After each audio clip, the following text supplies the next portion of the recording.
বিবি হালিমা বললেন, এরপর আমাদের দল মক্কা থেকে নিজ গৃহে ফিরে আসার উদ্দেশ্যে যাত্রা শুরু করল।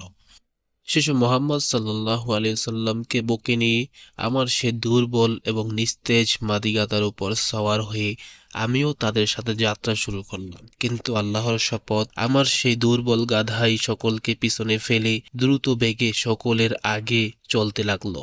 অন্যান্য গাধারা তার পেছনে পেছনে চলতে লাগলো। এমনকি অন্যান্য সঙ্গীরা বলতে লাগলো, ওগো আবু যুয়ারের কন্যা, ব্যাপারটি কি হলো? আমাদের প্রতি একটু অনুগ্রহ করো। এটা কি সেই গাধাটি নয় যার উপর সওয়ার হয়ে তুমি এসেছিলে? বিবি হালিমা বললেন, হ্যাঁ, এটা সেই গাধাই যার উপর সওয়ার হয়ে আমি মক্কায় এসেছিলাম।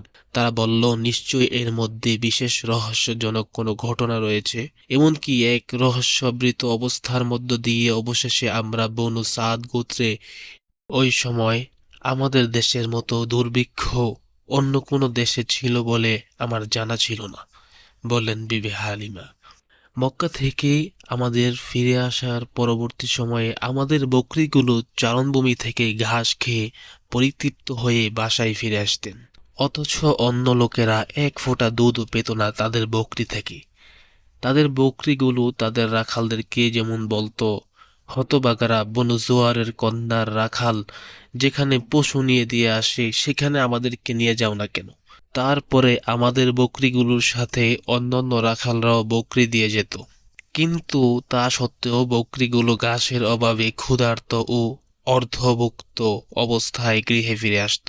সেসব পশুর ওলানে এক ফোঁটা দুধও থাকত না। অথচ আমাদের বকরিগুলো ঘাস খেয়ে পরিতৃপ্ত ও ওলানে পরিপূর্ণ দুধ নিয়ে বাসায় ফিরে আসত। এইভাবে নবী মুহাম্মদ সাল্লাল্লাহু আলাইহি ওয়াসাল্লামের 2টি বছর অতিবাহিত হয়ে গেল এবং আমি তাকে স্তনপান বন্ধ করে দিলাম।